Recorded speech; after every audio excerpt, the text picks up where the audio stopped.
Good afternoon, everyone, and welcome to this Grattan Institute webinar titled How to Get Better Bang for Our Transport Project Bucks.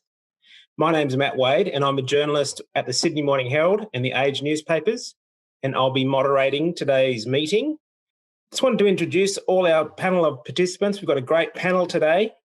I'm going to just give a very brief introduction because time is short. If you want to get a fuller introduction or a fuller CV, please go to the webinar website.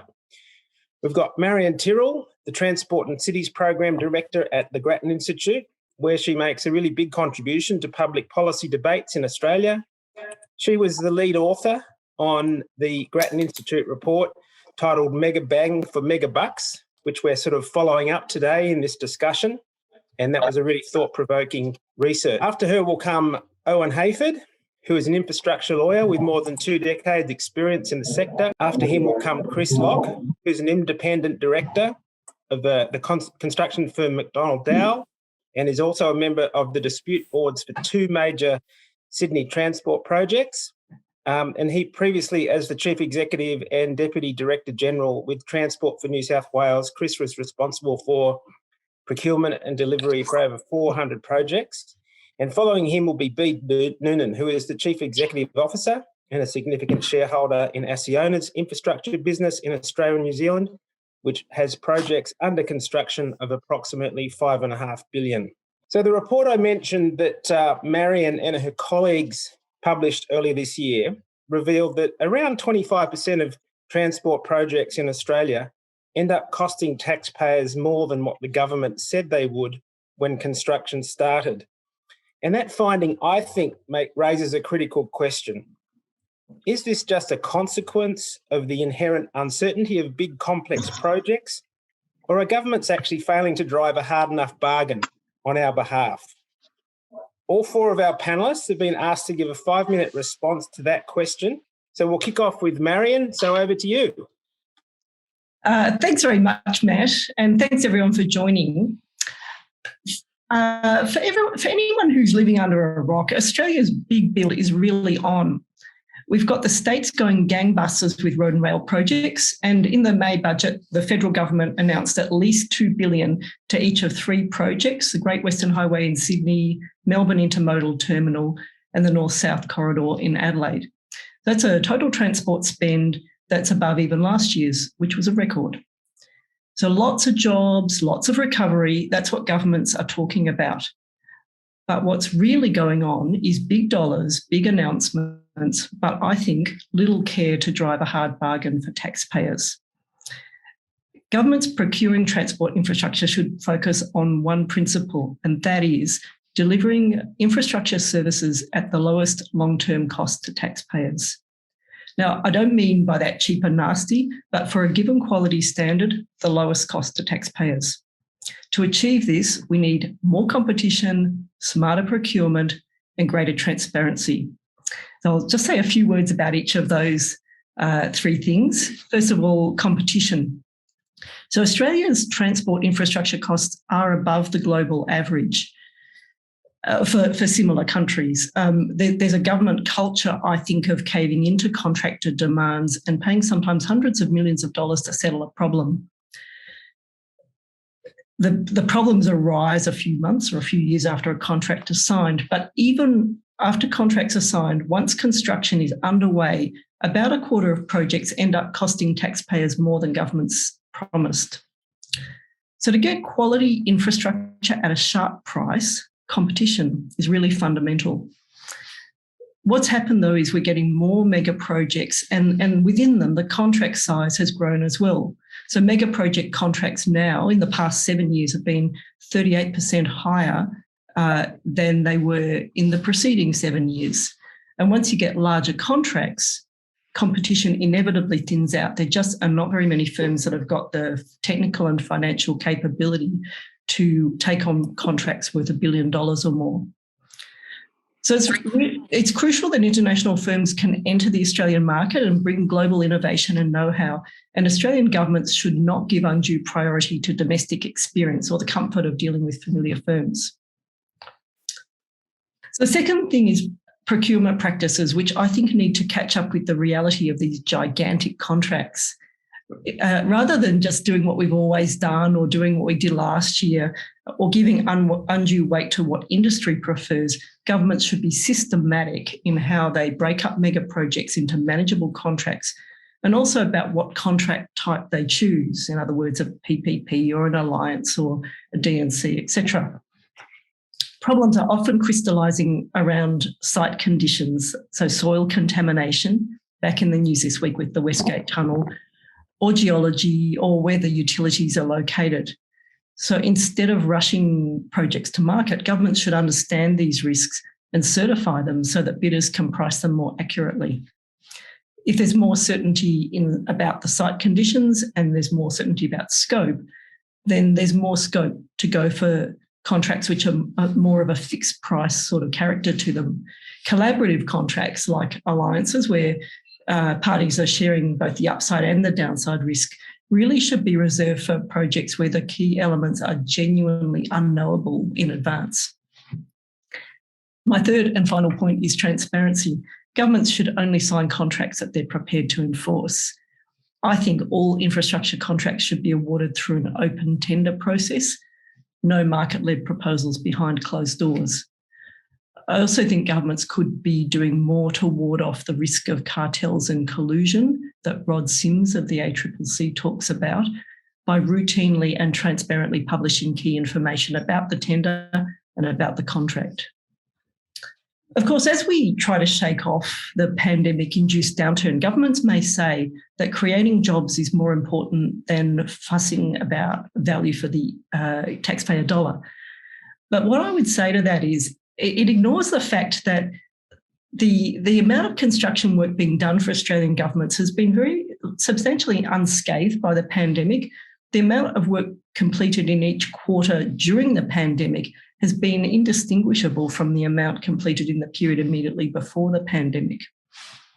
I think rather than ignoring known problems and just spending more cash, governments should sharpen up how they foster competition in the industry, attracting efficient and innovative global construction firms. And rather than chasing headlines and boasting about how much they're spending, I think they should make sure taxpayers do get more bang for their transport buck. In the end, however much politicians love the hard hat and the high vis and the photo op, that kind of thing, their real job is to ensure that the interests of the community prevail.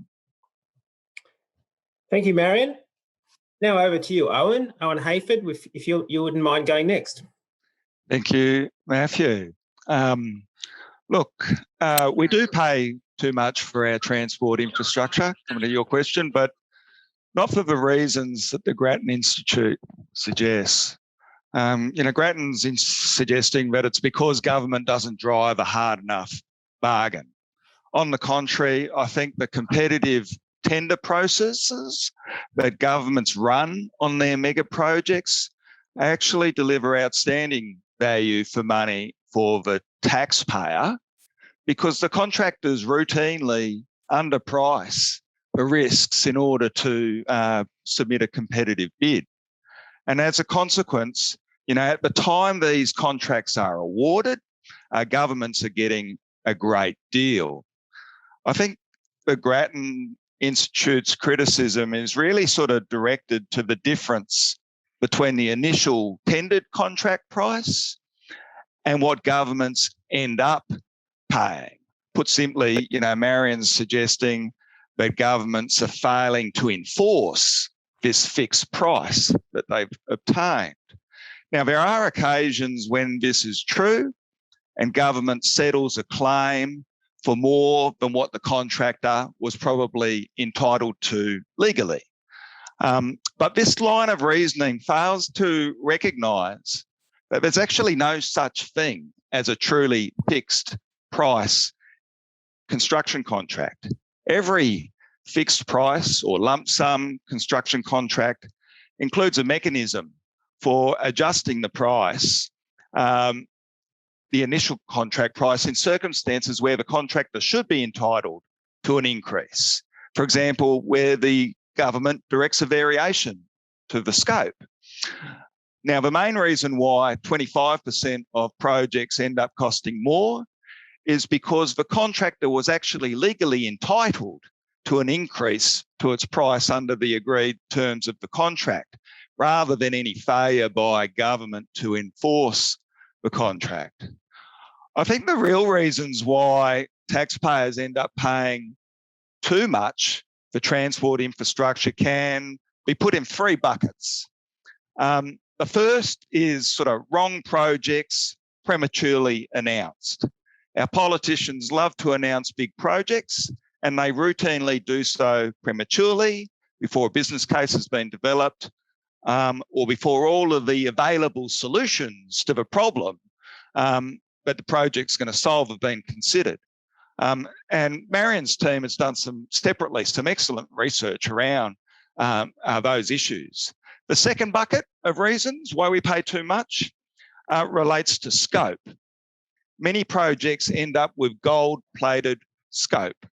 Also, our regulatory environment here in Australia burdens projects with a whole lot of requirements that are over the top and add unnecessary cost. And thirdly, the third bucket of reasons relates to the way governments procure and contract their mega projects. As Marion's noted, these projects are typically awarded based on competitively tendered fixed prices. Now, Marion's report says that this practice places downward pressure on the cost of mega projects, and I certainly agree with that to a point. It certainly places downward pressure on prices during the tender process. But once the contract is awarded, I think fixed prices end up having the opposite effect, and they place upward pressure on prices. Now, I recognise this is a little counterintuitive, so let me just quickly explain why. Once the contract is signed, the fixed price starts to work against the interests of government and taxpayers. It works against their interests because it becomes an obstacle to the cooperation and collaboration that's needed from the other project participants to successfully deliver a complex transport mega project.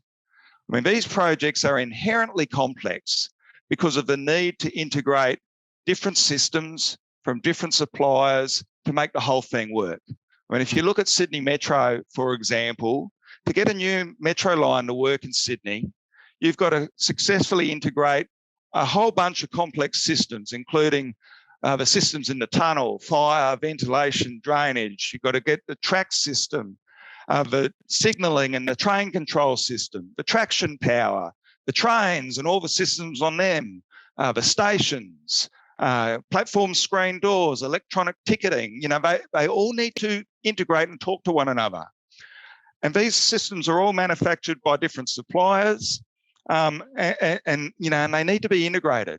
And this requires the different suppliers and contractors to cooperate with one another and work out who will plug each system into the others, and what do the others need to do to enable that plugging in to occur. Now, this cooperation and collaboration, it takes time and it costs money. And under a fixed price contract, every dollar that the contractor spends is $1 less profit for the contractor. And so each of the contractors and suppliers will want the other interfacing contractors and suppliers to do the cooperating and the collaborating. There's actually no incentive on any of them to do anything beyond what's contractually required of them, even if doing so would deliver cost savings and other benefits to government or to government's other contractors, or even the relevant contractors' subcontractors. So accordingly, they only cooperate and collaborate to the extent that they need to fulfill their own contractual obligations, to deliver their bit of the project on time. And so our fixed price then becomes an obstacle to the cooperation and collaboration that's needed to successfully deliver these projects. And consequently, fixed prices are a key cause of the cost blowouts that we see on mega transport projects. Now, I'm going to stop there, but if we have time later on, Matthew, you might ask me how governments could improve the way they contract mega projects. Oh, okay, you've already posed a question, Owen. Very good. Chris, let's move to you. Chris Locke. Thanks, Matthew, and thanks to Grattan for inviting me to come onto this panel. I acknowledge the traditional owners of the land upon which I'm sitting, which are the Gadigal people of the Eora Nation, and I pay my respects to their leaders past, present and emerging. Marion, when I first read your report, I was offended by the language, personally offended, and offended on behalf of my colleagues, my previous colleagues in government. And perhaps surprisingly from a government side, I found myself very much aligned with John Davies in ACA, who said it was apocryphal language, perhaps understandable, because we have a lot of social media, a lot of noise, and you do have to speak loudly to get your point through. But the upside is you've started this conversation, and this is a really important conversation for the sector to have. I want to bring a contribution that's slightly different from yours, Marion, and yours, Owen, and go back to first principles as to try to understand why we've got to the place we've got to with these mega projects. I want to start with the business case and planning approvals, and this has been raised by Owen, and actually one of the questions is about this as well. The business case, on the cost side of the business case, not the benefits. Economists and treasuries will argue about the benefits, but the business case defines the scope of the project. And once the business case has been developed and it's cast in stone, there is very little capacity for innovation, for construction contractors, for other engineers who aren't involved to come along and change the course of the project. But generally speaking, in the government circumstances we have at the moment, business cases aren't published. So how do we know whether the best innovation, the best development of scope has actually come to pass? And you can see examples from the past, not necessarily current projects, but past projects where that business case and scoping has been so wrong for the project. I go back 15 years to something like Epping to Chatswood Rail, which is a tunnel underneath the Lane Cove River instead of a bridge over the top of the river in Sydney. This added tens, hundreds of millions of dollars to the cost of the project, and it has cost now, for the next 100 years, the cost of power to take trains down and bring trains up again, which we will never stop paying for. Why? Because the business case and the environmental planning approval was premised on loud noise coming from the community, but a very small amount of community, and politicians deciding on a scope. I also look at the work that the Dispute Resolution Board Federation's done in looking at 60 major projects and try and determine why it is that we have disputes on major projects. And the biggest single reason is the scope definition. The biggest single reason. And that scope definition comes back to the business case.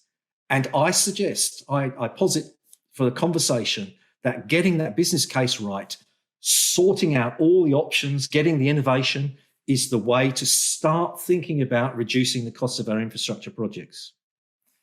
Then, if you like, that's the what. The business case is the what is the project.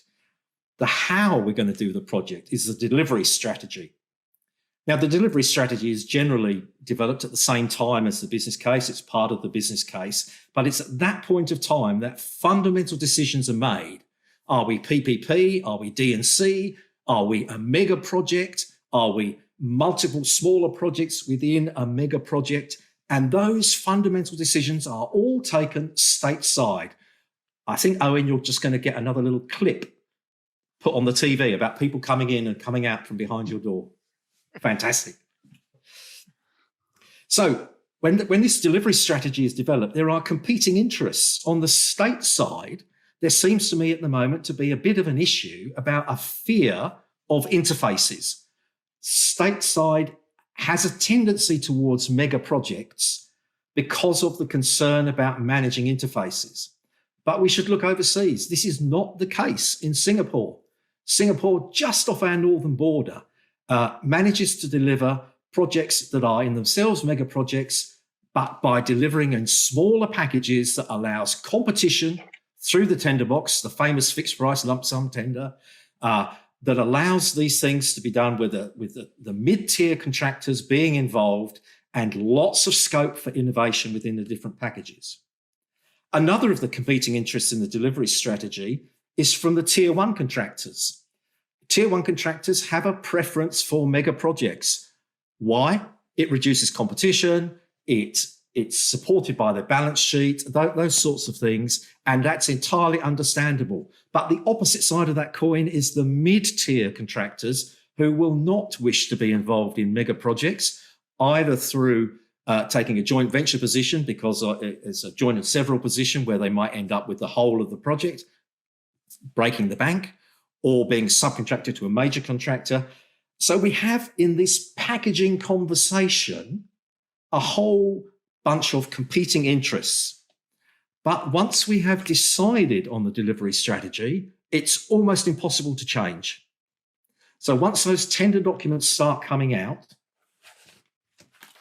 that delivery strategy is just rolled out.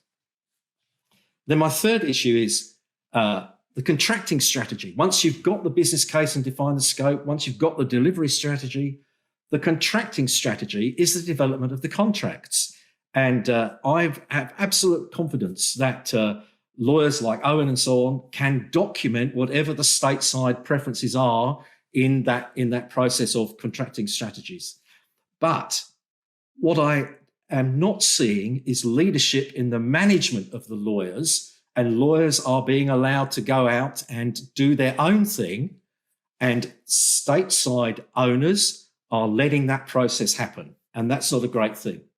So what am I saying? What are the common themes that I can sort of draw out of that?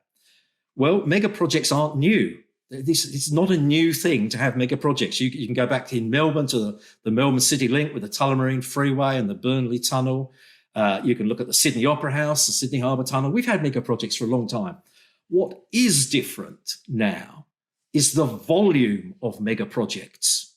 We have mega project on top of mega project on top of mega project. We are doing them simultaneously. And if we look at what are the failures in mega projects, they're generally caused by poor governance, one way or another, or poor leadership. And I would say those two things, which are pretty much hand in hand, governance and leadership, we need to be much smarter about. We need to have rigorous business cases with the appropriate governance around them. We need leadership of folk stateside and contractor side who understand, who have the right attributes for mega projects. Those attributes include wisdom, being able to bring innovative teams together, and most importantly, being collaborative. Because if we're not collaborative, we are going to continue in this process of just fighting each other, and the sector will underperform. And that's not a great place. So much more I could say. I'll leave it there. Thanks very much, Chris. And now, fourth participant, Bede Noonan, over to you. Good afternoon, everybody, and thank you, Grattan Institute, for asking me to be involved. Look, absolutely, there have been some major cost blowouts on major and mega infrastructure projects, and particularly of recent times. So no dispute about that. I think it's valuable, as Chris actually did, to put a little bit of context about where we're at now. I think Australia, prior to the 1980s, basically the government built most infrastructure and did it fairly directly into a more subcontracting type environment with a significant amount of their own staff directly doing it. 1980s to 2010 was the rise of more private project, more private sector builders, and the growth of those private sector builders, but still probably not really in a mega project environment. And it was really post-2000, post-2010 that we've moved into the mega project environment. And largely that's in a background of urban brownfield projects. And that's because our cities are already, by this stage, very mature cities, particularly Melbourne and Sydney. So in addition to that, we're now living in a wealthy first world democracy. The voice of the individual is of far greater significance and has far greater opportunity to be heard, largely through social media and the information age. And finally, we also are aware we've got a much more advanced appreciation of our environmental and social obligations and goals. So I think there's a vastly different overlay that we work in over the last, that's growing more significantly over recent times than certainly as we've seen over the journey of our industry.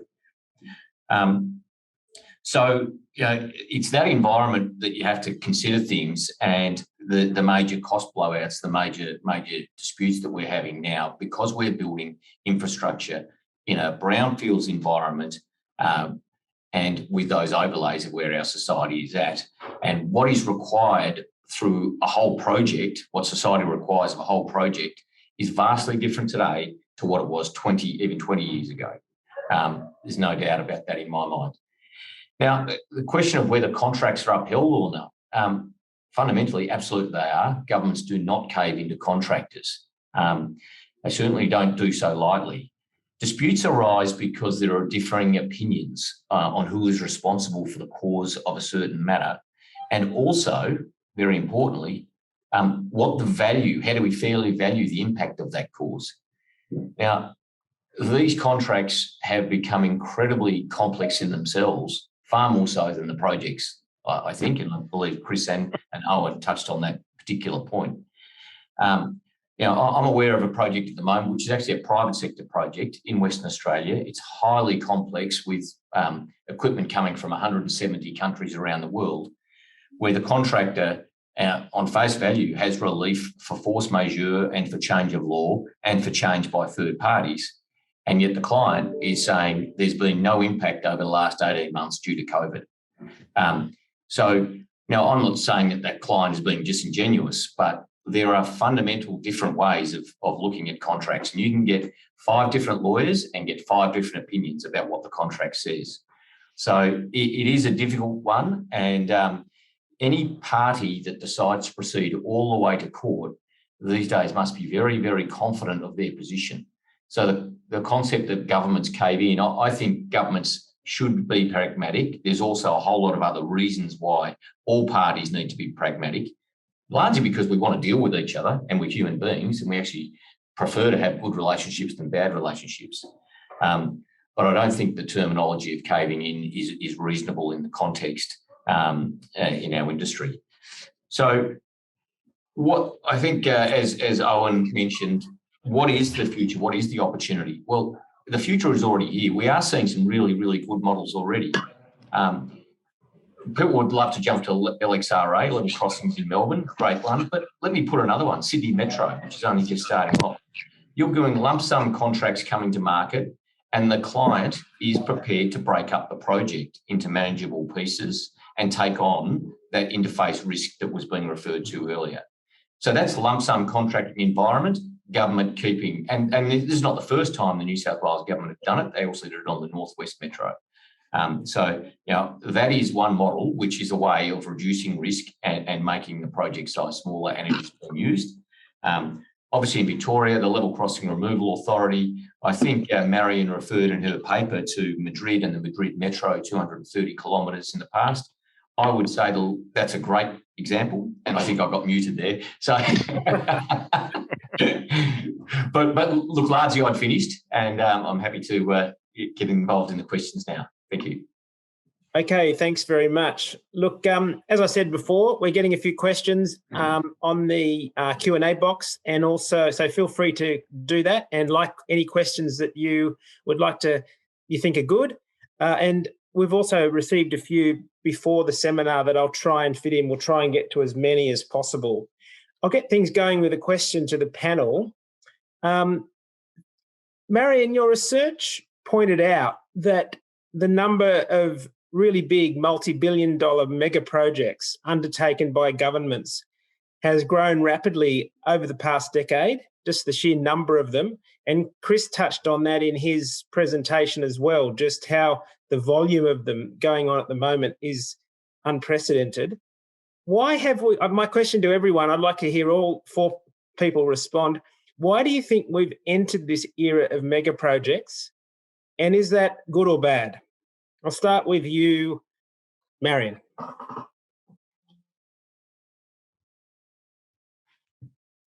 So there's a number of reasons. We had our first $5 billion plus project 10 years ago, but we had the turning point seems to have been the turn of the 21st century. Before that, they were few and far between.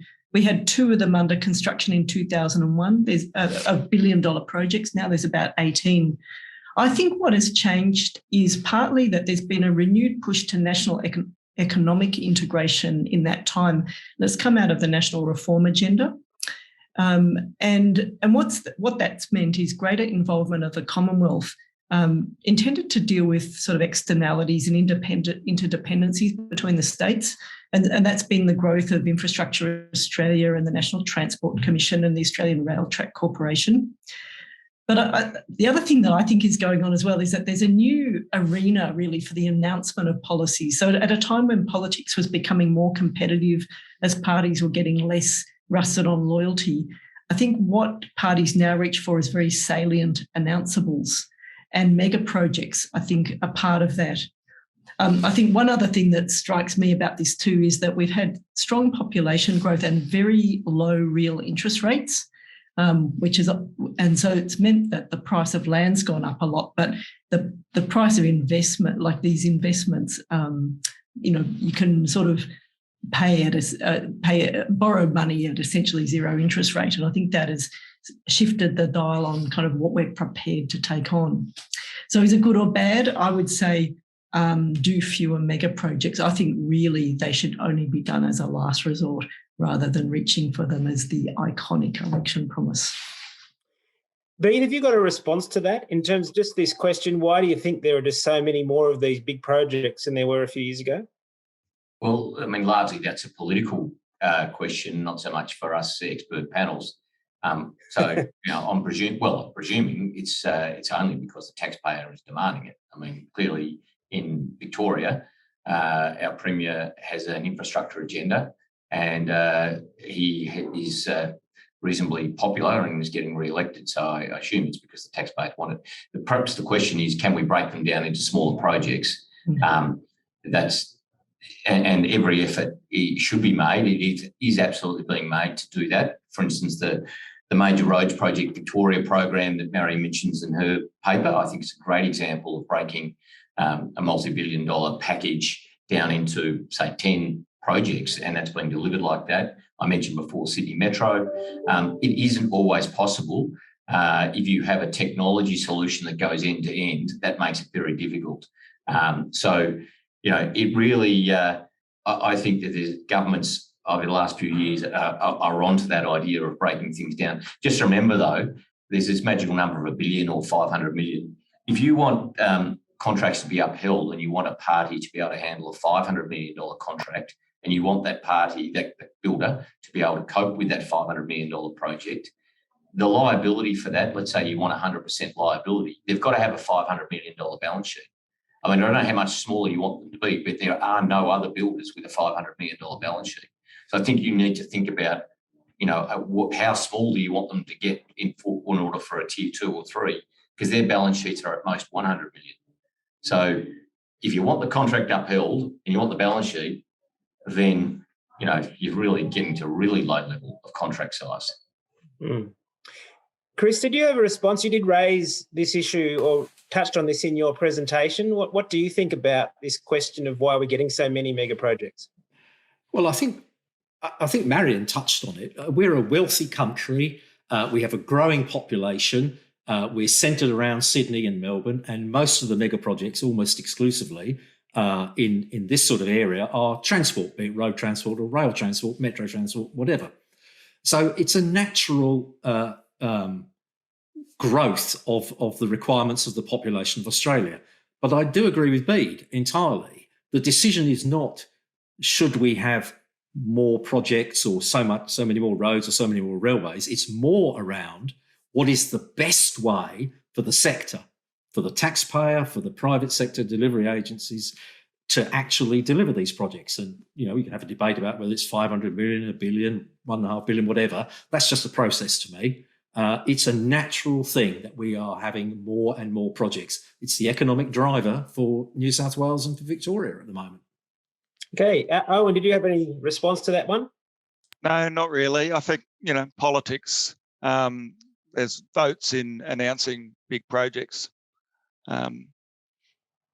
Yeah.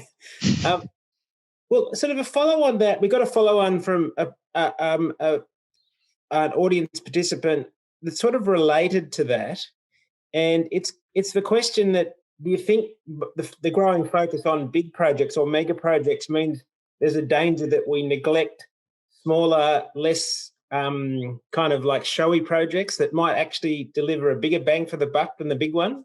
Maybe, Chris, I'd ask you that one.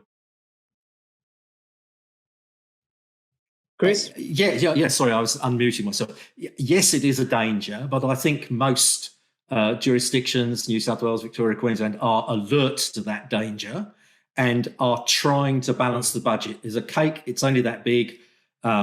There are needs, but most governments, most jurisdictions are balancing that need. So yes, a danger, but I think it's being handled okay. Okay.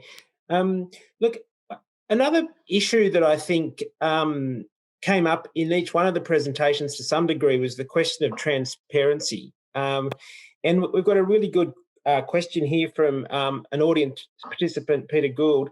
Would everyone on the panel agree all business cases should be published? Any responses to that? Bede, what do you think? Bede? Bede's on mute. I'll jump in. Oh, okay, Owen. Yes, definitely. More transparent. There is a lack of transparency around these things. There should be more transparency around business cases. We should be making sure that there are decent business cases before projects are announced. I mentioned one of the buckets was, wrong projects prematurely announced. And by wrong projects, there's a problem that needs to be solved. We're very quick to jump to a big mega project as a solution. Think about congestion in Sydney and Melbourne. There are other solutions to that problem that don't necessarily involve building big projects, road user charging. And the Grattan Institute's done a lot of work around, good work around that.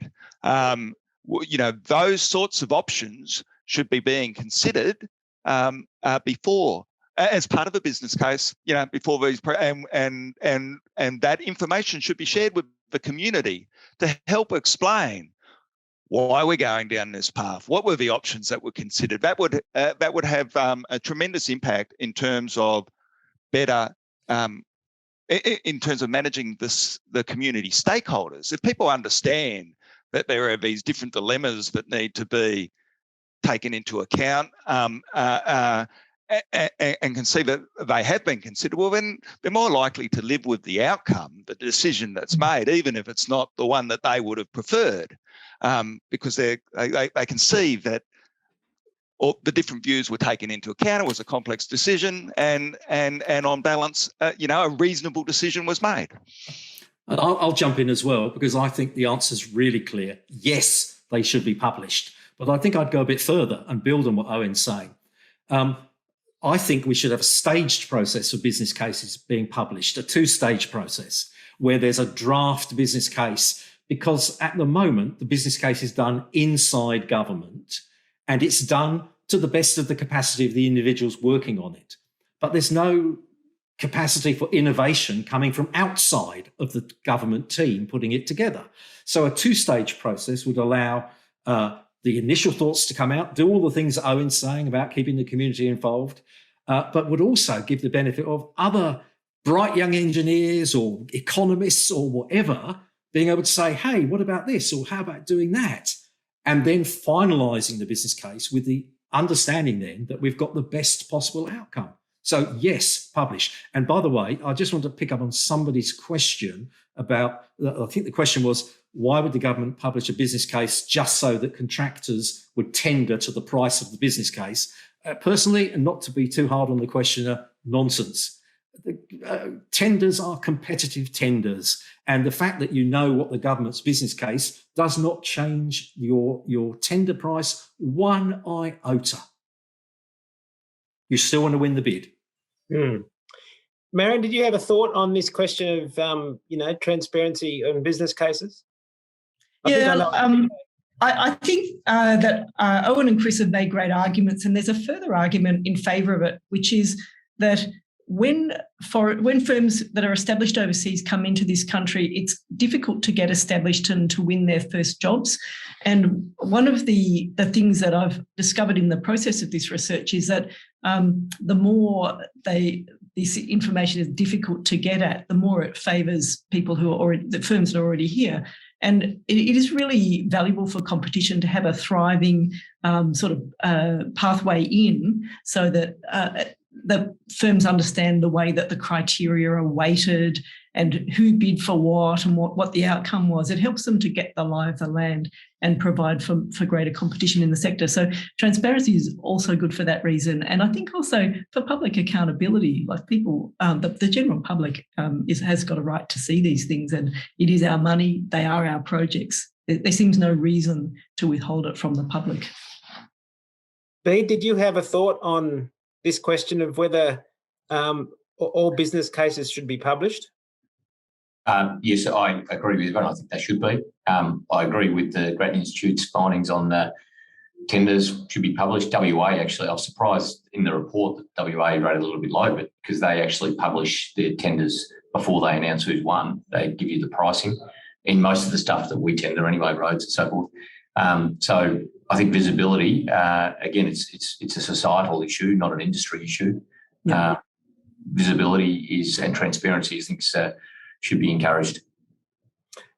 Look, a question I have, I was going to put it out there to everyone who might want, but I was going to do a bit of a state of the states question, and that is, do we have a jurisdiction in Australia that is doing better than others at the moment that the others could probably learn from? I mean, is there a state doing well in this difficult task of getting value for money for their big infrastructure spending projects? Chris? You and I spoke about this on the phone 2 days ago, Matthew. I didn't know I was going to get asked so directly. I am a proud New South Welshman, but I have to say that I think New South Wales has come off the pace in the last 5 or 6 years. I think it was a leader in its procurement strategies and the way projects were delivered. But I think other states have looked at New South Wales and learnt from New South Wales. And I would say from my work that Victoria would be one of the leading states for its procurement processes at the moment. Highly collaborative, contracts fit for purpose, be that an alliance or D&C or whatever. That's not to say there aren't other states doing the same things. There are, of course. And it's not to say that there aren't beacons of light in New South Wales, because of course there are. But I would say Victoria at the moment would be leading the pack, but hopefully not for too long. Bede, I'm going to put you on the spot with that one. Any? I'm happy to answer that. I think what Chris said is about right. The huge advantage, Victoria now has an incredible body of knowledge because of the level crossing removal program, and now what they're embarking on with the roads program. On that same sort of program alliance. And so they have enormous body of knowledge of construction cost that other jurisdictions don't have. I would say this, Chris, you're a proud New South Wales fan. We've got a great business in New South Wales. I think there's some incredibly positive change over recent times in New South Wales. I'm seeing a slightly different path to Victoria, but so they still like to have the more competitive approach other than the program alliance, largely because they don't have their program of works is different though. Now, South Australia by nature is very relationship driven, as is WA and Queensland. So look, I do feel that all the jurisdictions are changing and have come on board with we've got to actually embrace each other and have an environment that we can actually deliver an ultimate outcome, not actually a tender price. It's the ultimate outcome that we want as a much better outcome for all of the stakeholders and primarily society. Can I just pick up on that, Matt? Can I just pick up on that? Because I think Bede raises a good point. There are green shoots in New South Wales, and I think the coming out of COVID lockdown and the collaboration that's come with restarting construction projects in New South Wales has been a real shining example of stateside and contracting side coming together and finding the right solution. So don't get me wrong, New South Wales is not without hope. Oh, that's good. Glad to hear it. As someone living in Sydney, Marion, I know in your report you actually did a bit of a matrix where you compared the states. What did you find? Yeah, it's interesting. So I'm coming at it as an outsider to the industry, unlike what we've heard from Bede and Chris. But two things. One is on the dimension of transparency. New South Wales publishes the most information, so it publishes contract and tender information as a matter of routine in a central register. It does seem to have improved its practice quite significantly on that dimension in the past 5 years. And I'm sad to say we found that Queensland discloses the least information and less of what it discloses is in a central location. So that's on transparency. The other comparison that I can make is what share of mega project contracts are let through an open tender process. And the states do this differently. So, but New South Wales lets most contracts through, the largest fraction of contracts through an open tender process, about 51 billion out of 60 billion in total. Victoria is particularly prone to market-led proposals. So it's let a sixth of its mega project contracts by value through market-led proposals and the rest through open tenders. And Queensland is very prone to limited tenders. It's let almost half of its mega project work out through limited tenders, the rest through open tenders. So if you believe, as I do, that open tenders are preferable, then that's a dimension on which New South Wales is leading the pack. Interesting. Owen, did you have a thought on that? Yeah. I think, look, most of the mega project work that occurs in Australia is in New South Wales and Victoria, and so there's more expertise and whatnot in relation to mega projects in those two states. But I think they're both sort of equally bad and could both improve significantly. I think, I talked about fixed prices. Both of them love tendered fixed prices, and both of them underestimate or overlook the negative impacts that those fixed prices have on collaboration and cooperation, which is necessary for these complex mega projects. What governments need to be doing is rewiring the payment regime in contracts for mega projects. More specifically, what they need to do is separate that part of a price that covers the costs from that part which covers profit. And because under a fixed price contract, as I said before, the contractor, they're there to make money. So what do? They minimise their cost because that's what maximises their profit. Government needs to change that behaviour of that dynamic because it's driving the wrong behaviour. Instead, what they need to do is tie the profit margin of ACCIONA and the other non-owner participants in this project to how well the project as a whole performs against the outcomes and the objectives that government's trying to achieve.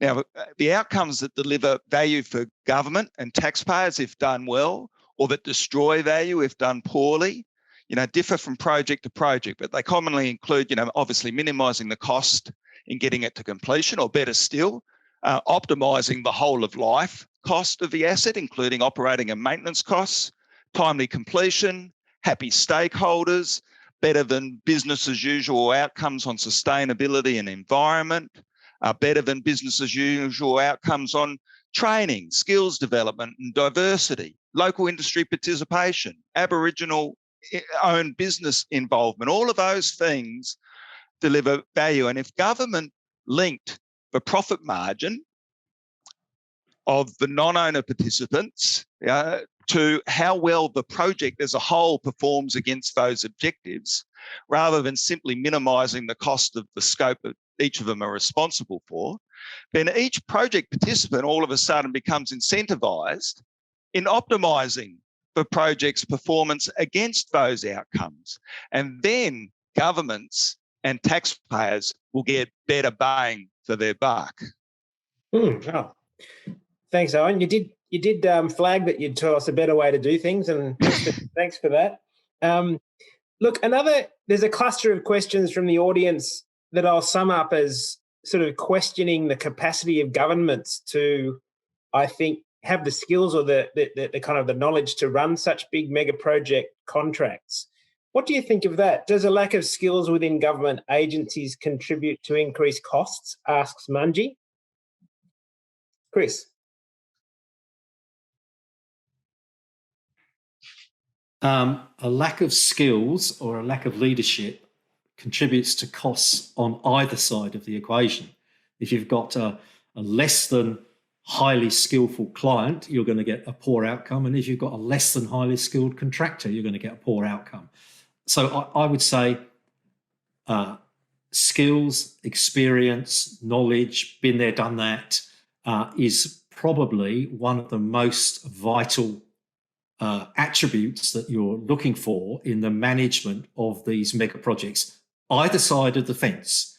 And to Marion's point about bringing in overseas contractors, that is one of the advantages of having overseas contractors. There's a bigger pool of experience than we just have in Australia. That's not to say we don't have experience, but we're 25 million people. We've only got a certain number of people that can do these things. So, we need help along the way. So is a lack of experience contributing? Yes, but on both sides of the fence. Bede, did you have a thought on that question? Yeah, quickly. I mean, it's obvious for the exact reasons Chris said. That's exactly true, government and business.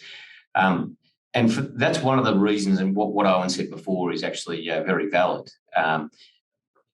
There's one more part to it that I would put, touching on what Chris said earlier about decision-making in the business cases and so forth. As constructors, we are by far the biggest player other than government in the industry. We have enormous experience. Most of us have enormous amount of R&D and so forth. Under the traditional procurement model, we're not involved until 5 years or whatever amount of work is done, decision-making, planning approvals, environmental approvals, and then go and bid that. The opportunity, because of this massive pipeline, obviously government having a restricted number of people, as we all have, get in early with us, come up with a model that keeps us completely in line and we can't rip anyone off, and let us use our expertise to give you, I know a project that we just bid that I could have given them a 30% discount, but I couldn't because they'd already done their planning environmental approvals. 30%, $600 million it would have saved society if we had got in 2 years earlier.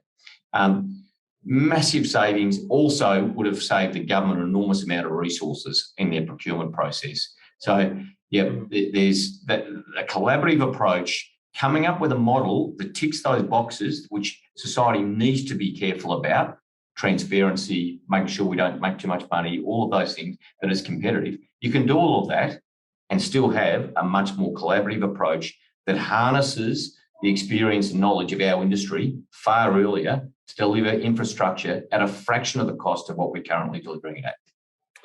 Thanks for that. Look, time's running very short. I wanted to ask, just see if we can squeeze in another question or two. One of them is that readers often give me feedback that they feel that these big infrastructure projects seem to cost more in Australia than the international benchmark. Marion has said that there's evidence in that is difficult to sort of finalise, but there's some evidence to that effect. What do you make of that? Owen, I'll start with you. Look, I think that there is some evidence of that. I think, you know, the three main reasons are those that I mentioned before, you know, the poor, choosing the wrong projects and prematurely announcing them, our politicians, overscoping them and getting the scope wrong, and gold plating and our regulatory requirement and all these over the top requirements that all cost money. And then thirdly, you know, the way in which we procure and contract these projects is suboptimal, you know, including for the reasons that Bede just mentioned. You know, it's this drive to have competitively tendered fixed prices that excludes the contractors from being involved early, because if you involve them early, you know, they get to know and they get a leg up over the others. You know, they got the inside running. And so government don't want to do that because it wants to preserve the competition around the fixed price. We need to become much more mature about the pricing approach for these mega projects, because fixed prices is just dumb. Chris, did you have a thought on how Australia compares cost-wise for big projects? Briefly? Briefly, I think it's an almost impossible question to answer. I think Marion's report says the data is very vague, and I worked in this for 10 years trying to work out why things cost what they do in Australia. And you can even see it on current projects where you've got, to Bede's point, Sydney Metro. If you look at the costs of per kilometre of tunnel in Sydney Metro, it's double the cost per linear metre in one case as in another. It's the same project. It's a really, really complex and difficult question to answer. Very quickly, Bede, did you have a thought on that? Sorry, I dropped out for one moment. Yes, I do, right, along the lines of Owen. The opportunity to save cost is in design and our management teams predominantly. The fixed price contracts just basically preclude any innovation. In fact, they're environmentally irresponsible because we can't reduce the size of a concrete beam because the process is just too hard. There's a massive opportunity for design savings in this country. We are incredibly bad and incredibly conservative with our structures and how we're designing things, which then translates to construction cost. And that can only be overcome by allowing collaboration and understanding that we are designing stuff in Europe at a fraction of the size pieces of steel and concrete of what we are in Australia. We have just become so much tape and process in order to get a sign-off for a design that there is no innovation in construction design in Australia. Well, look, I think that's a great point at which to finish on that passionate appeal. Our time is almost done, and I'd like to just thank you all for the discussion. I think it's been really interesting, covered some great topics and some really interesting material. So to Bede, Owen, Chris and Marion, thank you so much for your insights. And thank you also to the audience for joining us today. Look, and I do apologise. We've been able to only get to a fraction of the questions asked both before the seminar and during, but that's just the way it goes. So because I'm afraid, you know, time is limited. So thank you everyone again for participating, and we'll see you at the next one.